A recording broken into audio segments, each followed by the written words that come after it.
So hopefully, it's take forever. Can you see my screen now? Yeah. You hear me? Okay, great. Okay, great. So let us move on from what we did in the morning. So what we did this morning was I kind of gave you semi-philosophical ideas about the standard model, and we start talking about the idea of how we do model building, and we went through a standard model without the flavor sector yet, okay? And what I hope to do today in the next hour is to actually go through the quark sector of the standard model and understand, again, hopefully you'll get some deeper understanding of where the Ckm is coming from, how we deal with the Ckm and all those kind of things. Okay, so let's start. And what we have here is, let's recall what we did for lepton masses. So we said that in a chiral theory, fermions are massless. You remember we had a discussion about this morning. And the standard model is a chiral theory because the left-handed and the right-handed fermions sit in different representation of the group. And however, once we have spontaneous symmetry breaking, then the fermions get mass from the Higgs mechanism. And so far, let's talk just about the leptons. Then it looks rather simple. So what we have the following Yukawa interaction. Let me be explicit. Yij is what we call the Yukawa matrix. It's in the standard model, 3x3 complex matrix. It's a generic complex matrix. And we have the left-handed doublet, the Higgs field, which is another doublet, and the right-handed lepton, which is a singlet. And then we replace the VEV, the Higgs, by the VEV plus the Higgs. That's the Higgs field. But when we talk about the masses, all I care about is the VEV. And then what we have a mass term that looks like YV E bar E. And this is a math matrix, Mij, which is equal to Yij times V. And you remember I was just telling you that Yij is a generic complex matrix, right? So also the mass matrix is a generic complex matrix. And maybe you are not surprised about it, but maybe you are. So let me assume that some of you are surprised because you know that masses have to be real numbers. And actually you learn that masses are positive real numbers. Okay, you cannot have a particle with a mass that is a complex number. No, it can, right? It needs travel faster than light and all those weird things that you never know. You know that mass is a positive number. So what do I mean by having a mass matrix, Mij? What I mean is this is just a basis choice, and we're going to talk about a lot about choosing a right basis. So this is a basis choice. We choose a basis. And when we measure mass, what do we measure? We measure the eigenvalue of this matrix, right? So when we talk about the masses of a particles are not the mass Mij, they are the eigenvalues of Mij, okay? So when we talk about the physical mass, is the eigenvalue of this M.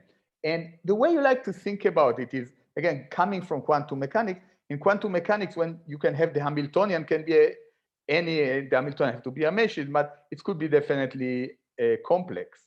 But when you measure energy, you get a real number. Why? Because you measure the eigenvalue of the matrix. Okay? And you may ask me something here. You say, well, Yij is an arbitrary complex number, while the Hamiltonian is Hermitian. And it's the hermiticity of the Hamiltonian that guarantee that the eigenvalue are real, okay? And let me not tell you the answer, and I hope that you a little bit intrigued by my question, but if you don't, I will tell you the answer later, but I want you to think about it overnight, and we'll talk about it tomorrow. Anyway, at the end of the day, we have this Mij, and we choose a basis, and in this basis we diagonalize Y, and we diagonalize Y in the way that it actually have real positive eigenvalues, and therefore we get positive masses, okay? So I already told you this before, and I just want to emphasize that that basis where the masses are diagonal and positive are called the mass basis or the mass eigenstate. Okay, so that's kind of straightforward for leptons. Now what's happened for quarks? And the big difference between lepton and quarks is for the quark, we have two right-handed fields. We have the D right and the U right. Well, for the lepton, we only have the E right, which corresponds to the down component of the doublet. We don't have the right-handed neutrino. So that's the big difference. The jumping from lepton to quarks, in this case, has to do only with the fact that for the leptons, we have only a right-handed electron. We don't have a right-handed neutrino. For the quarks, we have both right-handed down and right-handed up, okay? So you write the most general Yukawa. And let me just mention one notational thing that is phi tilde.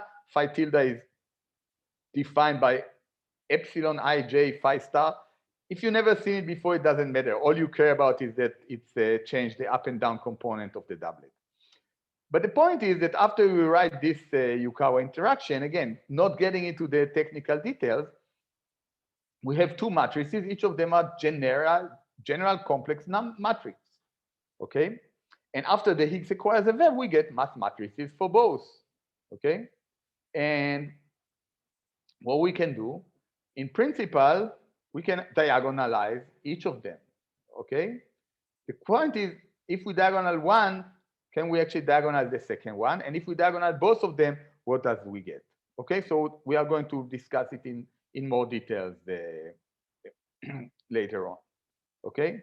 So in general, if this y are what we call, if this y is not diagonal, that's what we call flavor violation, because it's a couple things from different generation. And the other thing I want to mention is that if y carries a phase, then CP is violated, and I'm going to discuss it in more details here. So all I want to say here for this transparency is the fact that the quarks, the difference in the quarks and the lepton is the fact that we have two matrices, one for the down and one for the up, two Yukawa matrices. So before we go on, let me talk a little bit about CP violation, and I like to give a hand wave argument why CP violation has to come with a phase. So the statement that you probably heard, and I want to say it again, is that CP violation has to do with complex parameters in the Lagrangian.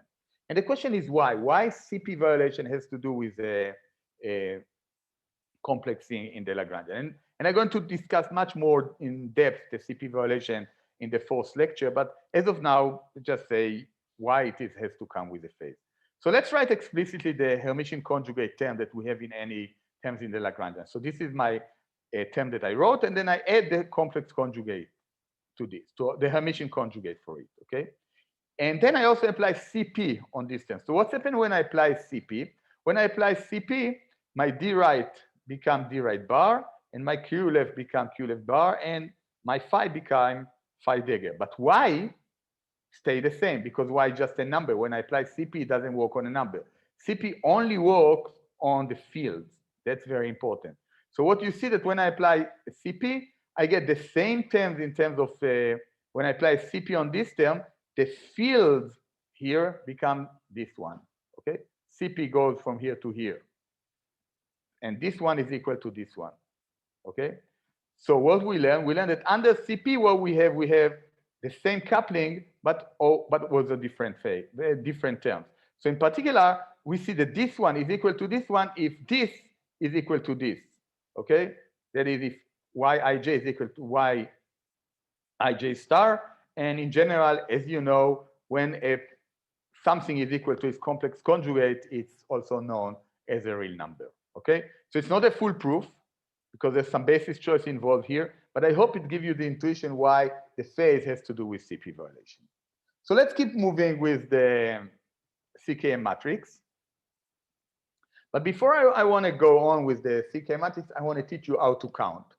And of course, you know how to count really since you were very young. But what I want to teach you is how to do the number of parameter counting. So you probably heard that the standard model involves 18 parameters. And in particular, the flavor sector of the standard model involves 10 parameters, which are the flavor parameters on the quark sector involve 10. But how do we know that there are 10 parameters? What is the way for us to actually count parameters? So the way we count parameters is as following.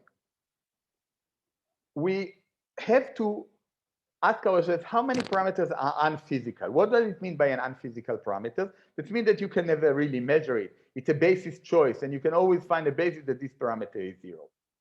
And the point is that you can actually kind of find a basis where those parameters are away.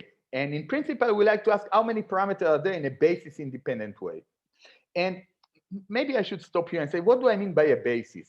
Okay, it's the same as we do in analytical mechanics. Okay, you can choose this to be your basis X and Y, or you can rotate, and that should be x plus y and x minus y. It's a basis choice. We do the same in quantum field theory. We can choose 3 fields, and we can choose different linear combination of those 3 fields, and they are just a different choice, okay? It's this thing that I was telling you this morning that I like to emphasize again. Fields are nothing but the positions in classical physics, okay? Like in classical physics, you think about position of particle. In quantum field theory, these are the fields. So when you can actually take 2 particles and choose another combination of their location that call them a different basis, x plus y and x minus y, we do the same in quantum field theory. So what is the general theorem? The general theorem tells us the following, that the number of physical parameters is equal to the number of total parameters, physical and unphysical, minus the number of broken generators. What are those broken generators? Are the number of generators that are broken by the time that I add another term to the Lagrangian. So it might be a little complicated, but I'm going to give you a very simple example, and hopefully we understand how to count once we do this. So let's look at the Zeeman effect. And you probably remember how you did the Zeeman effect in quantum mechanics. And I've never been in any of your classes, but I bet that that's how you did it. The way you did the Zeeman effect is as following. You take your hydrogen atom and you put it in a magnetic field. You remember? And then you see there's a splitting in the M quantum number of the hydrogen atom. And which direction did you choose the magnetic field? I bet that all of you choose the magnetic field to be in the Z direction, okay? Tell me if I'm wrong. You know, you can say it on the chat. No, actually, my professor chose the magnetic field to be in a different direction. You can choose it to be in the Z direction. But let me ask you why you can choose it to be in the Z direction. Who tells you that you can choose to be in the Z direction? So now let's do a little bit more formal and see how it is. So what is the number of extra parameter that I gain when I put my hydrogen atom in a magnetic field? There's one extra parameter. Is the magnitude of the constant magnetic field, right? However, in principle, there's 3 of them. In principle, I take my hydrogen atom, I apply magnetic field, and there's 3 new parameters when I apply the magnetic field: Bx, By, and Bz, right? So I add to my theory 3 new parameters: Bx, By, and Bz. However, not all of them are physical. As you know, you can always choose it to be in the Z direction. So only 1 of them is physical and 2 of them are unphysical, right? So how do we see it from this formula? What we are really saying is that the magnetic field breaks the symmetry. The hydrogen atom system, this Hamiltonian, has a symmetry which is SO3. It's rotation in a plane, right? After I put a magnetic field in some arbitrary direction, what is the symmetry now of the system? Now the symmetry have rotation in a plane, right? It's the plane perpendicular to the magnetic field. If the magnetic field is going this way, then my symmetry is in this plane, right? So in terms of group theory, what we have an SO3 breaking down to SO2. And how many generators SO3 has? SO3 has 3 generators. Rotation about in the XY plane, XZ plane, and YZ plane. The 3 rotation axes. How many rotation axes I have in a plane? I have only 1. So there's only 1 generator. So I say when I break SO3 to SO2, there's 2 broken generators, right? And those 2 broken generators, what does it mean that the generator is broken? That means that when I apply rotation, my Lagrangian actually is changing. A symmetry means that when I apply my generator, nothing happens, right? When I have my hydrogen atom and I rotate the system, nothing happens. However, when I have a hydrogen atom with a magnetic field and I rotate my Lagrangian change. So in particular, I can make a rotation to get rid of Bx, right? And then I make another rotation to get rid of By. And then I only have a Bz. And what are those rotations? Those are the rotation exactly the broken generators that I use. Okay? So the number of physical parameters is the number of total new parameters minus the number of broken generators, which in our case is 1. Because I have 3 new parameters, I have 2 broken generators, and those broken generators are used to actually align the magnetic field in the Z direction. And that is what your professor did implicitly when they actually when we were teaching you the Zeeman effect. Any question about this simple example? I really like it because it's very simple and intuitive. So if I was unable to explain it good, please let me know and I will try to say it again. So I assume there's no question. If you have, write them in the chat or can jump in and ask. So hopefully it was clear. So now let's move back to the flavor sector. So what do we have? The way I like to think about how many parameters I have is I like to think about my theory without the Yukawa interaction, and I add the Yukawa interaction. And I add the Yukawa interaction is the same as adding the magnetic field in the example that we had before. Okay? So without the Yukawa interaction, and I have n copies of some fermions, the symmetry of the kinetic term is what we call UN. UN is the general rotation in an n-dimensional complex space. And in terms of group theory, we call UN is SUN times U1, and it has n squared generators. For example, U3, you can write as SU3 cross U1, and it has 9 generators, the 8 generator of SU3 and the 1 generators of U1. Okay? So this is the symmetry just of the kinetic term. Now we add the Yukawa interaction. And what's happened when we have the Yukawa interaction? We add more parameters. And the question is, how many new parameters do we have? So let's use the formula that I was explaining to you and use it. So how many new parameters I have? I do now the 2-generation standard model. So in the 2-generation standard model, I have 2 new Yukawa matrices, right? YD and YU. Each of these matrices is a 2x2 complex matrix. A 2x2 complex matrix involves 8 parameters because 2 by 2 is 4, and then each of them is complex, so it's 8, and I have 2 of them, so I get 16. Hopefully we all got 16. What was the global symmetry of the kinetic term? I have U1, I have U2 for the Q field, I have U2 for the D field, and U2 for the U field, so I have total of 12 generators, okay? After they get the mass, I have only one accidental, one that is left, there is a U1 baryon, which is the accidental symmetry of the standard model. So how many broken generators I have? I have 11 broken generators. So I can use those 11 broken generators to get rid of 11 unphysical parameters. So I start with 16 new parameters. I can get rid of 11. So 5 of them are physical. 11 are unphysical and 5 are physical.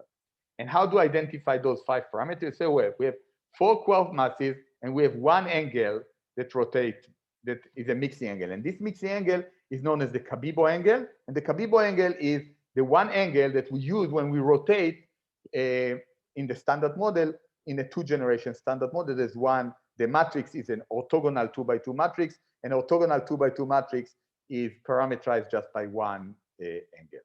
Okay? We're going to get into a little more details there. Any question on this counting? Okay, so let me move on. So now what I like to do the same with 3-generation, and I like you guys to do it. So what I ask you to do is to take the standard model, think about the Yukawa as something new, and do this counting. How many new parameters do I have? What are the symmetries of the kinetic term? How many broken generators do I have? How many unbroken I have after I add the Yukawas? How many are broken? And how many physical parameters they are. And I'll be quiet now for 2 minutes. And once you have the answer, please type it in the chat. Just write those 5 numbers in the chat so I will see them. Okay, so I'll be quiet for 2 minutes and please go on.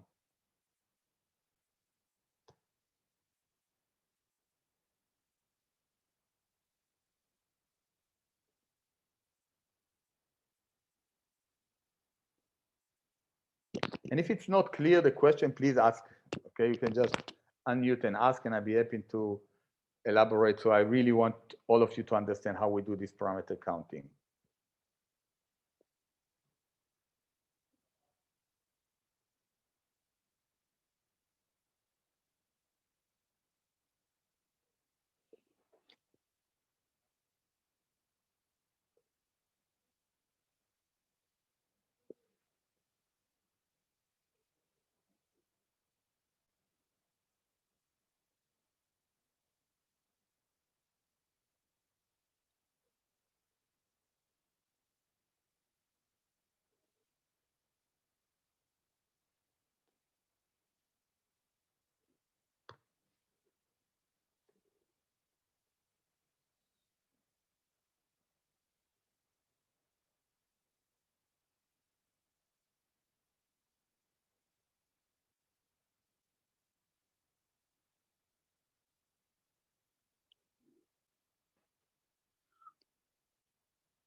Okay, 2 minutes are up, and I didn't see even a single thing on the chat,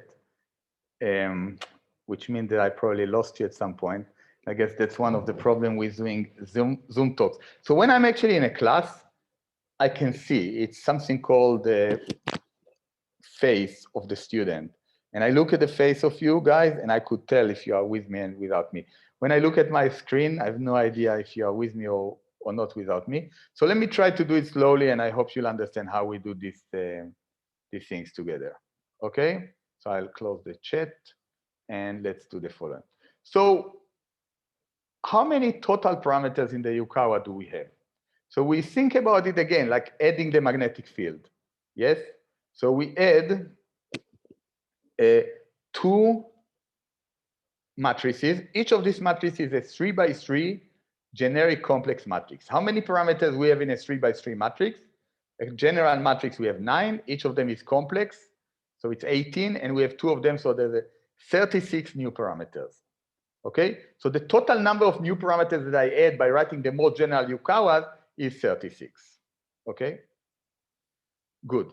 What are the symmetry generators of the kinetic term? So we have 3 different fields. We have the Q field, the U field, and the D field. Each of them has 3 generation. So each of them has a symmetry of U3. And I told you that U3 have n squared generator, so I have 9. And since I have 3 different fields, I have 27 new generators. Soon I'm gonna write it all down. I just want to kind of go with you on the algebra. How many unbroken global generators we have? We have 1, which is baryon number, okay? So how many broken generators we have? It's 27 minus 1 is 26. So what is the total number of physical parameters? It's 36 minus 26 equal to 10, okay? So here it is, here are the answers. So that's exactly what I was telling you, okay? And how we understand those 10 parameters, that the 6 quark masses, and the other 4 has to do with the mixing matrix that go between the 2 sectors, and these are the 10 parameters, the 3 mixing angle and 1 CP violating phase, okay? And actually, we can do a little more sophisticated counting and see that we must have 9 real and 1 complex parameters, which is the 3 mixing angle and 6 quarks are real, and 1 CP violation is the phase. So what we have 10 parameters. Yes. Yuval, I'm not a student, but is there some way to intuitively see this 17 and 9, the imaginary and real ones in terms of the broken ones? Could you just describe that? I think that might be useful. Good. Yeah, I didn't want to get into too much detail, but the answer is as following. When you think about a UN symmetry, which is a general rotation in 3-dimension complex, you can think about it as a rotation in real field time phases. So the real field has to do with the orthogonal part of it, okay? So if you think about in a 3-dimension real rotation, it has 3 parameters, okay? These are the 3 real generators. And the 6 other parameters are the complex generators, okay? So a very general statement is that if you have a UN, the number of real parameter has to do with the SON generator that are underlying the UN, okay? Because rotation in real field is a sub-rotation in the complex field, okay? So now we have the following thing. We have 3 U3s, okay? And those 3 U3s therefore have, out of the 27, 18s are imaginary, and 9 are real, okay? And now what broke and what left is U1. U1 is also a complex generator because it's just a phase, okay? So we have 18 minus 17, which is 1. So because we have 18 generators and out of them 17 are broken that are imaginary, but the real, we have 9 real generators and all of them are broken. Now, when we start in the Yukawa, it's a general complex matrix that have 18 real and 18 complex parameters. So that's how we actually get this.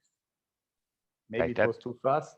No, that's, yeah, thank you. I think that's okay, good. So that's how we actually do this counting, okay? And if you didn't, since nobody did it online with me, try to do it for the 4th generation standard model at home and see that you actually understand why in the 4th generation standard model you find how many complex parameters we have in the 4th generation standard model. Okay, so the flavor parameter are the 6 masses, the Ckm, and it involves 3 angle and 1 phase. Okay, and now I want to discuss the Ckm in more details. I just want to know how we know that that's what we have, and now we can discuss it in some detail. The Ckm matrix. Let's go. Okay, so the big point about doing it is to learn how we do basis rotation. We want to move to another basis. That's really all what we are doing, okay? And it's something so fundamental in physics. As I said, coming back to analytical mechanics, which is, so much is there. It's just this: you find a different basis, and bow, you are really doing it. And tell you something a little personal. I'm writing now a paper that I'm extremely excited about, where we do solve some sum rules that are like really great. And the big breakthrough in all this paper was our understanding that we move to a different basis. Okay, it's something that you know why moving to another basis is so important. So how do we do it? How do we do the same things? Okay, so what we do, we take some fields that are in the same representation and rotate them. Okay, why they need to be in the same representation? Okay, you can actually rotate things that are in different representation. The reason is that when they are in the same representation, nothing happened to the kinetic term, as I want to show you soon. But the point is that you took a unitary matrix that satisfies UU Dighe equal to 1, and you start inserting it in many different places, okay? And this U is something that you choose, that it could be arbitrary, but you want to choose it such that it gives you some benefit in doing things, okay? So let's see how we actually do a basis rotation in the kinetic term. So the kinetic term, when I write the flavor indices explicitly, are like this: psi bar I, psi j, and delta ij. The d mu, gamma mu, they are there, but I don't care. They don't carry flavor index, right? Now, how do I do the basis rotation? I insert UU Dighe in 2 places, okay? And I did nothing because I just include the UU Dighe. Now come the point. This, oops, I have a typo there. This U is come together. This should be a U Dighe U. This U Dighe U, the U Dighe come with the psi bar and give you psi prime, okay? And here the U Dighe U, the U come together with the psi and give you a psi prime, okay? And what I left with some U delta U Dighe. But when I have a UU Dighe work on a delta ij, which is just the unit matrix, nothing happened, okay? So we know that nothing happened to the kinetic term. When I actually do a unitarity rotation, nothing happened to the kinetic term. That's a very important statement. When we do a basis rotation through a unitary transformation, nothing happened to the kinetic term. And it's very intuitive, right? I mean, the kinetic term is just something that proportional in flavor space. It's proportional to the unit matrix, right? There's nothing here that tells you one flavor for another. That's why they are generation. They are just copies of one another. So choosing any basis, nothing happened. They have a symmetry. Now, what's happened to the mass matrix? To the mass matrix, that's a different story. Here, I can actually diagonalize the mass matrix. How I do it? I insert, let's say I have some generic mass matrix, Mij. It's a generic complex matrix. So I insert 2 ones, I multiply by UU Dighe and PV Dighe, and I choose my U Dighe V such that this combination, U Dighe M V, okay? And then again, I mess up the Dighe. I don't understand how I didn't see it. You know how it is when you prepare a lecture and you go over it and you say it to yourself? And now I say it again, I kind of say it to myself, but I do see all my messed up with the Dighe. Anyway, I hope you are not too confused about where the Dighes are. But what I say is this combination, okay, I can choose the U and V such that M is diagonal. That's a general statement in mathematics that any complex matrix, any complex square matrix can be diagonalized by 2 unitary matrices. We call it bi-unitary transformation with U and V. There are 2 different matrices on the different side. If this matrix were Hermitian, then U and V were identical. For a generic matrix that is not Hermitian, this U and V are in general not the same. Okay, So that's how I diagonalize my mass matrix. I insert those U's, okay? And for the lepton, it was very easy. We just did it for the lepton and that's it, okay? Now let's see what's happened when we do it for the quarks, okay? Why it is different for the quarks. So before I want to see what's going on for the quarks, let's see what's happened when I do this basis rotation. So what I did here in the basis rotation, I choose a new basis such that the mass matrix is diagonal, okay? And I'll ask what's happened to the neutral currents after I move to the mass basis, okay? And actually nothing happened. The photon, the gluon, the Z, and the Higgs.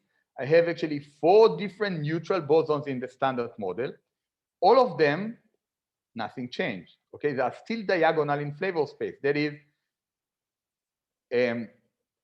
the coupling is such that I cannot have, all the coupling are such that it's coupled the same fermion to itself, just like we have in the leptons, okay? In the lepton, the Z couple electron to electron, muon to muon, and tau to tau. Same happens for the quark. The Z couple U to U, D to D, charm to charm, etc. Moreover, the photon, the gluon, and the Z coupling are also universal, okay? It's the same coupling to all 3 generations, okay? U, C, and T couple the same to the Z, and to the gluon and to the photon. The Higgs coupling are proportional to the masses. That is the mass of the U, the coupling of the Higgs given to the mass of the U to the U, the mass of the C to the C, etc. So at this point, I'm just telling you this as a fact. I just do the algebra and that's what come out. We're going to get it tomorrow in much more details why it is. It's far from trivial that actually all of them are still diagonal after we move to the mass basis, okay? Now I'm just telling you this as a fact. You just do the algebra and you see what you get. Okay, good. Now what's happened to the coupling of the W? The W is the charge boson. What's happened? So let's do it. So the Yukawa coupling, the one that gives us masses, is roughly giving by like this. You have a Yukawa for the up, a Yukawa for the down. And after spontaneous symmetry breaking, this phi and phi get a vev. And the Q I can tell U from D. And what I get something like this. This one comes from the kinetic term. This is the interaction, the W interaction for the up and down. So the W couple the up and down component of the same doublet, okay? This UI and DI are part of the same doublet. And then I have 2 mass matrices. One matrix for the down and one matrix for the up. And in general, this MIJ, D and MIJ are just general complex matrices. They don't have any specific structure, okay? We can diagonalize them. Why we want to diagonalize them? Because we want to move to the mass basis. We want to look for the quarks that we see. We work them in the mass basis. It's very useful. So how do I do it? I find 2 matrices. I find V left and V right for each of them, okay? I have V left and V right for the down type and V left for the V right for the up type. And in general, they are not equal to each other. So for the down, I have V left and V right. And for the up, I have V left or V right. So in general, I have 4 different unitary matrices, okay? And this unitary matrix results in a rotation for the D left and for the D right, and the same for the up, okay? And when I actually put those kind of things, the kinetic terms stay invariant. Now what's really happened to the W coupling when I do this, okay? So for the W coupling, before I made this rotation, I wrote it like this, U bar delta IJ D J. I forget about the W and all the irrelevant stuff. I just care about the flavor structure. Now when I do the basis rotation, what's really happened here? Okay, when I do the basis rotation, the one with the basis rotation are such that I put VV dagger. One V is actually go and make the rotation to the U field. One V left, do it, V down, do it for the down. But the point is that here I inserted, I really should have do it more explicitly. For the up, I inserted U dagger or VV dagger up. And for the down, I inserted VV dagger down. Okay, so when I move to the mass basis for the up and down, what I left with in the middle is U left time U left up time U left down dagger, okay, which I call V. And this V is the Ckm matrix. And this is the crucial point. The point is that this product is V left up, V left down dagger is in general not the unit matrix. So this matrix in general is not diagonal, okay? I really messed up here. I should have really put the UU Dighe, VV Dighe, so I get the explanation. But I hope you understand the point. The point is that we cannot have, in general, the three bases diagonal at the same time. The up-type masses, the down-type masses, and the W coupling cannot be diagonalized in the same basis. When I do a basis choice, at most two of them can be diagonal, but not three of them, okay? So in particular, in the mass basis, the W interaction change flavor, okay? So it's actually non-diagonal in this, okay? So this is the point. In any basis that we like to work, there's always, at most, two of these matrices are diagonal. The fact that one of them is not diagonal tells me that flavor is not conserved. Any question on this? Okay, so let's move and keep discussing the Ckm matrix. And when we move to the mass basis, this is the interaction of the W, okay? So the charge current W couple the up and the down through a matrix V. And this matrix V is written like this, is a 3 by 3 matrix that is VUD, VUS, VUB, etc. Okay? What do we know about this Ckm matrix? We know that it's unitary because it was built as a product of two unitary matrices, so it's also unitary. And therefore it satisfies the unitary conditions, okay? Experimentally, we know that V is very close to the unit matrix, okay? That off-diagonal terms are very small, okay? The fact that it's unitary is a product of what we call a standard model. Any standard model must have the unitary matrix that the Ckm is unitary. However, the fact that the Ckm matrix is very close to a unit matrix is something very specific to the standard model, to the standard model that we have in our nature.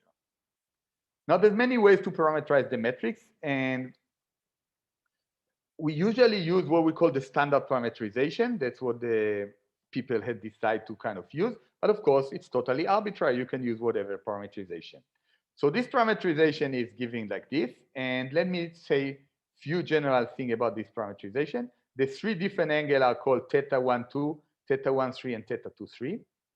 Okay, and I write them in a shorthand notation. C is cosine and S is sine. And delta is the one phase of the Ckm. Okay, and in general, you see that you can, in the standard parameterization, 5 entries carry a phase, 1, 2, 3, 4, 5. And 4 terms are real.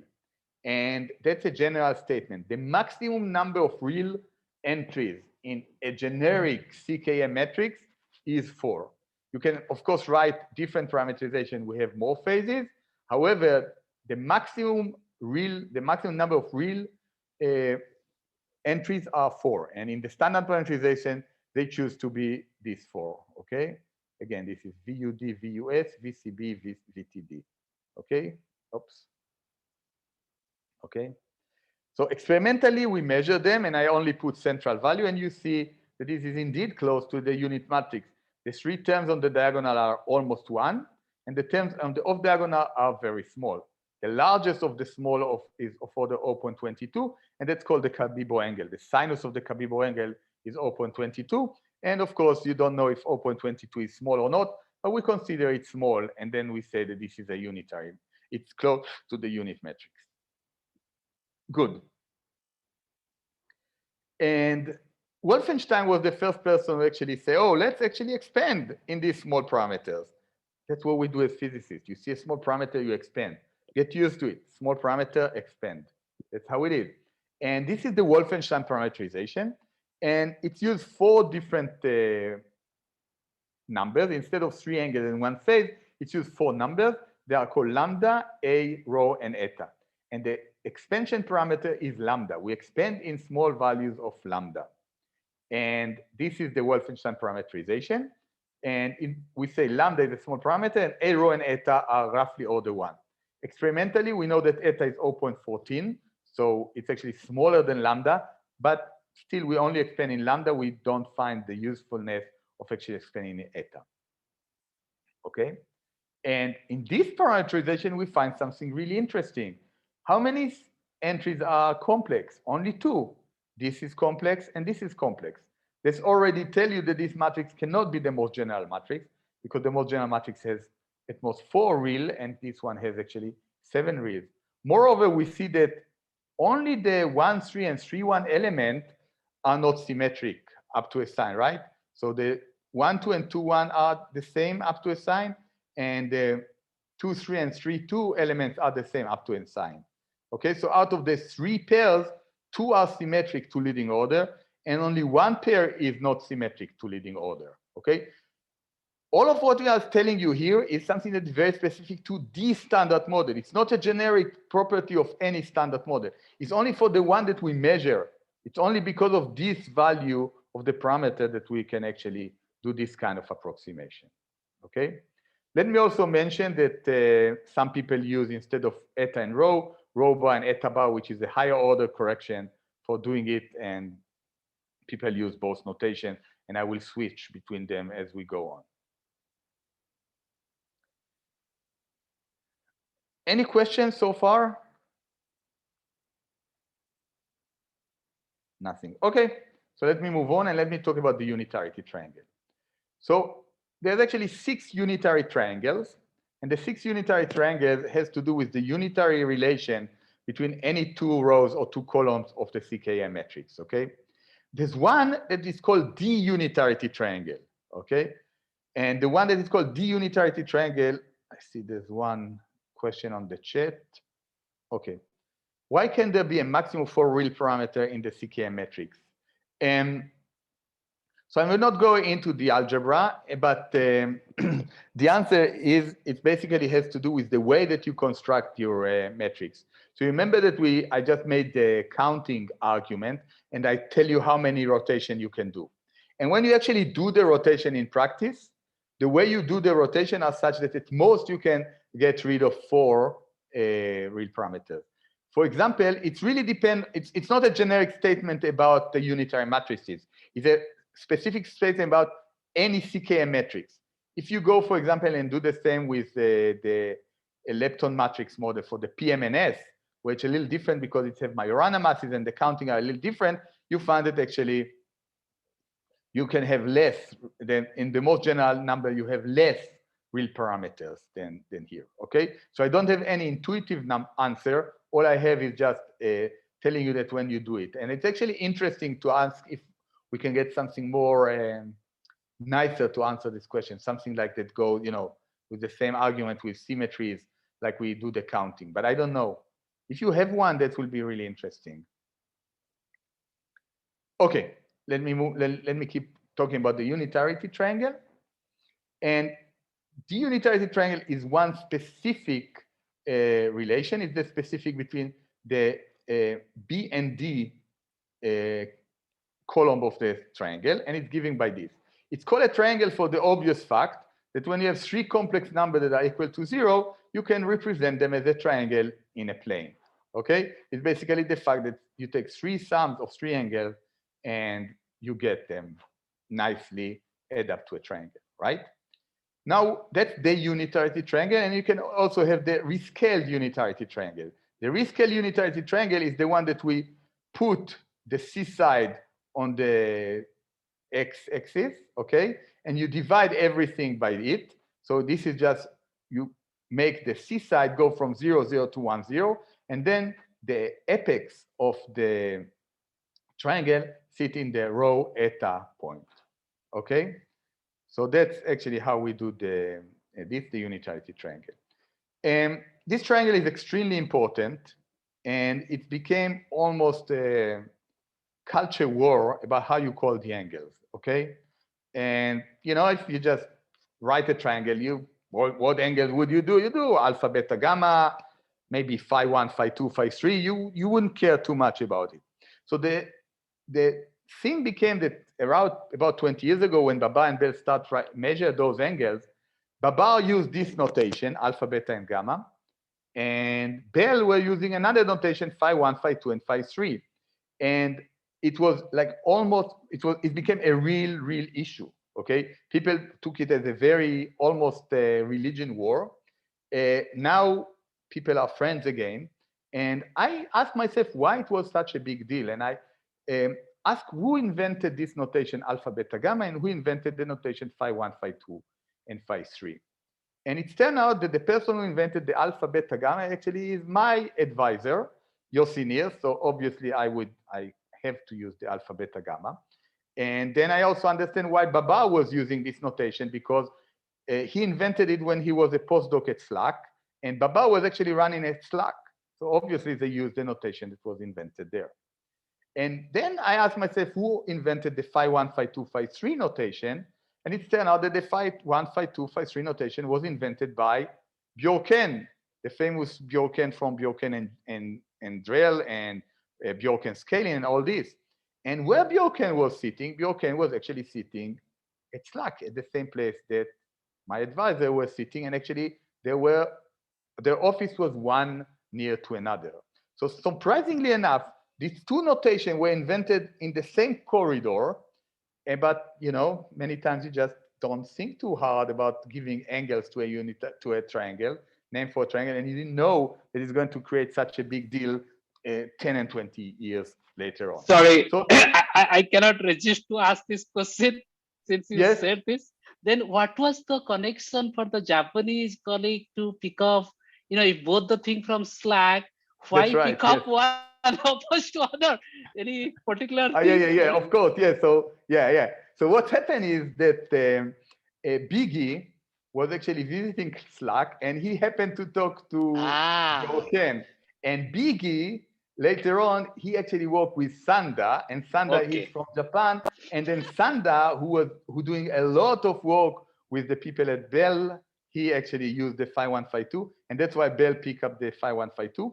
And I think that Helen Quinn, who worked very closely to Yosinir, she worked very closely with people like David Hetlin, the people who actually make Babar. So that's why Babar picked up the alpha, beta, and gamma.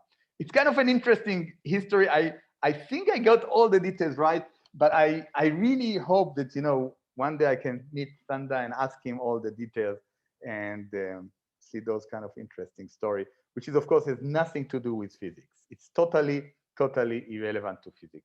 Anyway, let me keep moving. And I want to talk about one more thing about the Yarskog invariant.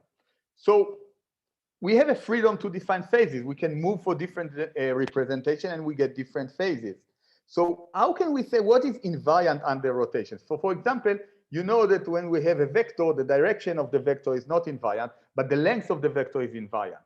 What can we talk about what is the invariant in this kind of, on the Ckm?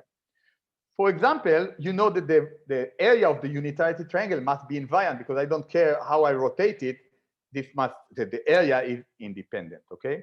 And Yarskog, and she's from Sweden, and I definitely don't know how to say her name correctly, but in America, people said the Yarskog invariant. That's I know, so that's how I'm referring it, okay? And the invariant has to do in the following case. Actually, if you take any four element of the Ckm, and you take the imaginary part of any two, Vij, Vkl, V star Il, V star Kj, the answer is as following.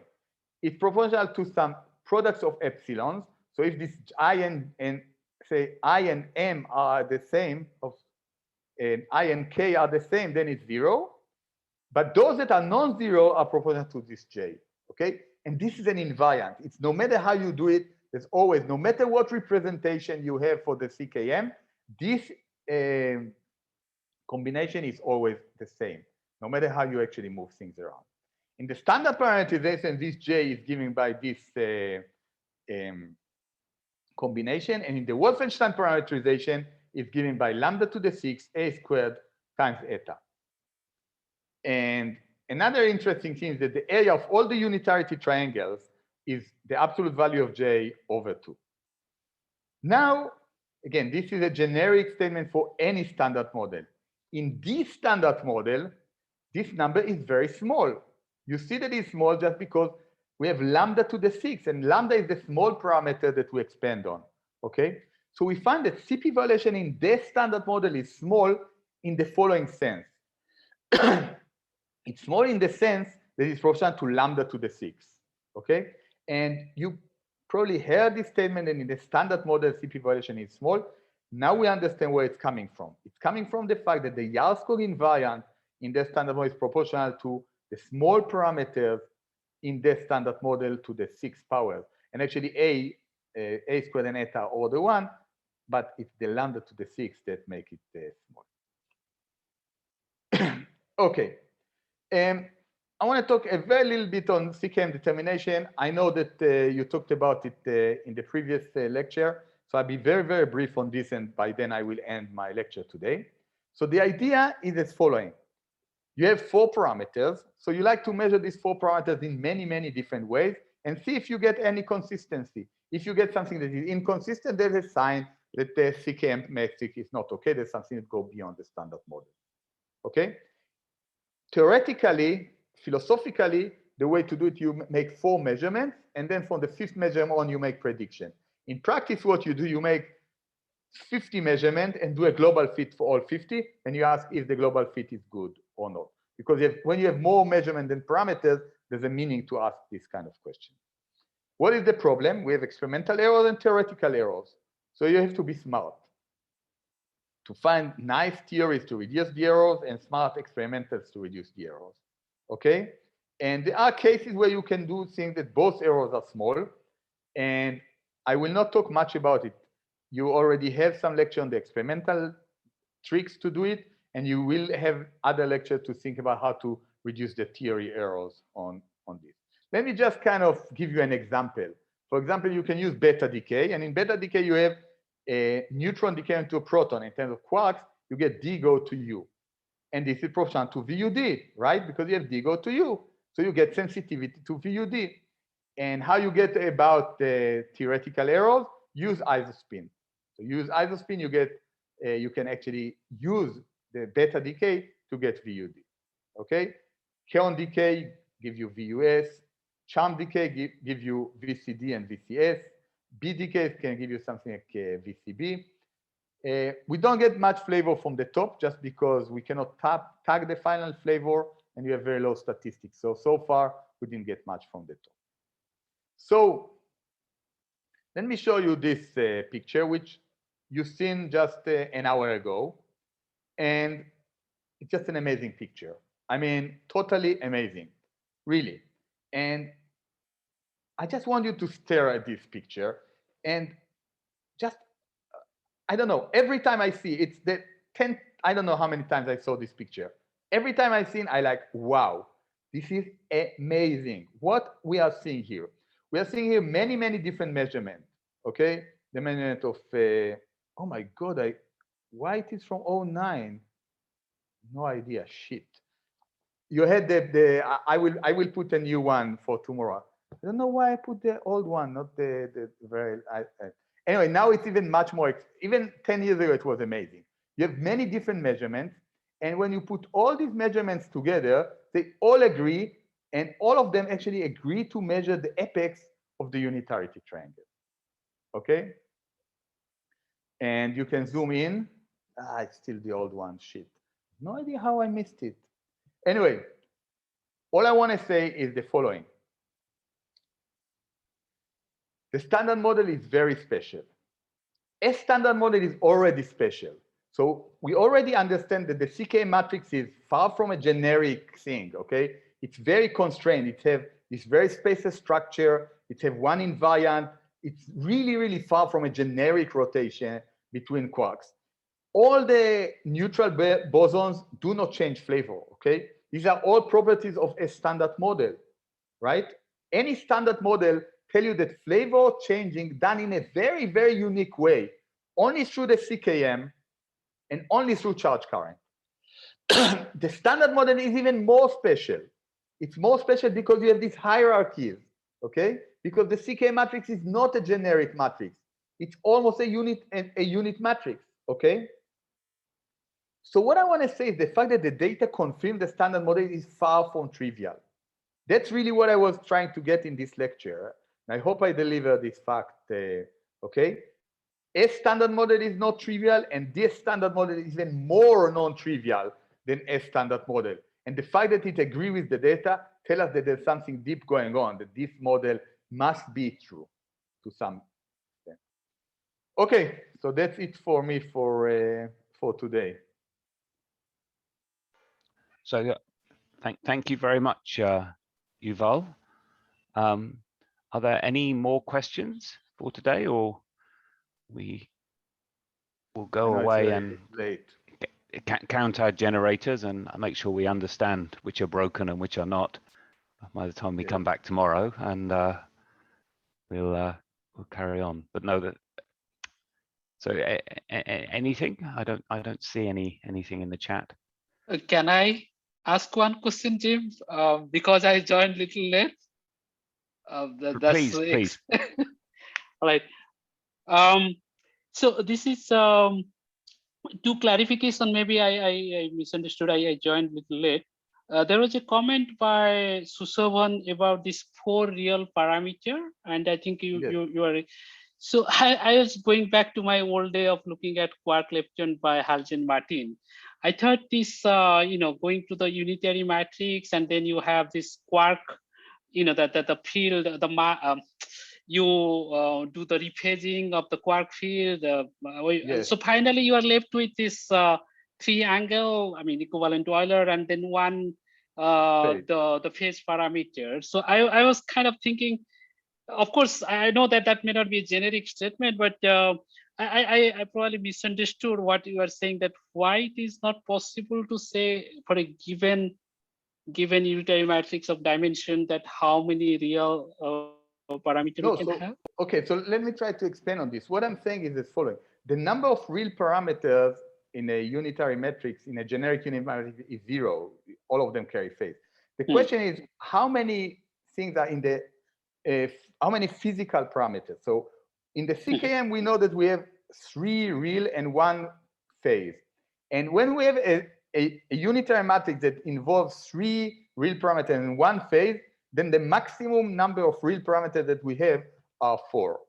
Okay?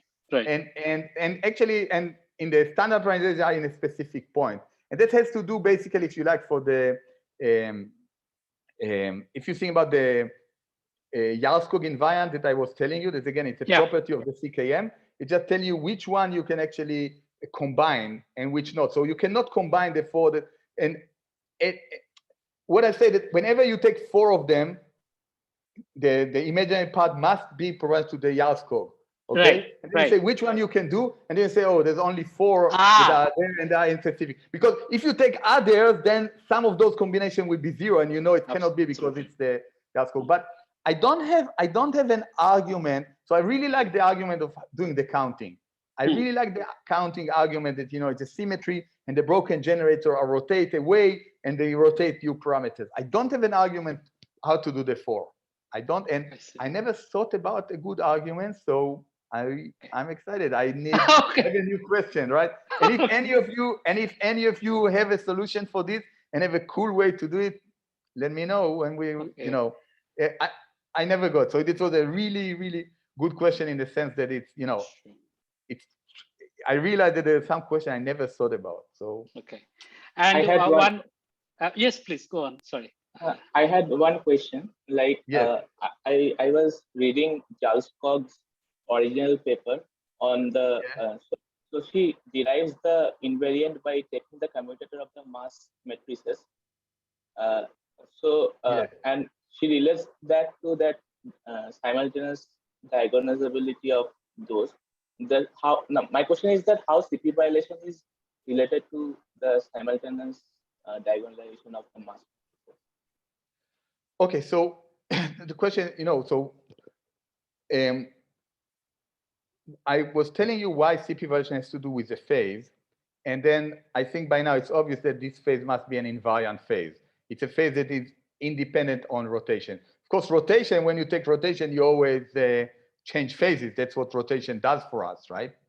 But there must be some phases that are invariant under those rotations, okay? And basically what Yarskog did, she just say, okay, let's take the mass matrices, which are our fundamental thing, and start looking for what is invariant. And, and it's really cool. I mean, I didn't have time to get into the full thing, but it actually has to do the imaginary part of the determinant of the commutator of Dagger. Okay, that's really what enter at the end, which is so cool because I mean, all you learn in linear algebra has to do, come with this. Commutator, determinant, right? Imaginary parts, it's all come into this, and it's all invariant. All those invariants, the determinant are invariant. All those things that you learn in linear algebra, that was like, I was never going to use it. But you remember that you learned that the determinant is invariant of the matrix, and some other things are not. So that's really how she did it. Oh, okay. But, so it's fun she to was go looking through the for an algebra. invariant quantity of the matrix, and that comes out to be the Nita. Yes, and she used this thing that, determinant, traces, commutators, all those kind of things are invariant, and the daggers, all those mathematical properties that we know from linear algebra. Are there any other questions for this evening? Yes. So in the context of the unitary triangle, yes. So similar to what you have shown for V, ID, V, IB, there is another triangle which is, I think, VUI, V2, VTI. That is also of same order. Yes. So why this is the only called the unitary triangle? What I have understood that all the sides are of the same set, but that triangle also has the Yeah. So we have 6 unitarity triangles, and each of them are unitary triangles. This one is called the Unitarity Triangle just because historically it's the one that people study first. And the reason was that all sizes are roughly the same, and you can measure them. So the other unitarity triangle, one extra F3, all the sides, they are the same, but it's extremely hard to measure those sides because it involves the top quark decay. And the other 4 are very squished unitarity triangle. So again, it's very hard to measure the small side, the small side of them. So that's historically, people call this the unitarity triangle because it was the first one to study, because it was easier to measure, and people start studying, do all this through it, okay? But, we should call all them unitarity triangle and not, but historically, and this one called the unitarity triangle. If it would be now, I would not call it the unitarity triangle, I would call it the BD unitarity triangle, the BS unitarity triangle sound bad, in particular for American ears, right? So let's call it the SB, DB, and DS unitarity triangle. So that would be actually an easier way to identify. You just say the name of the 2 quarks that are involved, like the UT, UC, and CT unitarity triangles. So that would be I would say, the modern way to do it. But, since everybody call it the unitarity triangle, we keep doing it. So I think we are done for this evening, or this afternoon for you, Yuval, and we'll speak to you again tomorrow. Yes. For flavor changing neutral currents. Bye, everybody. Thank you very much.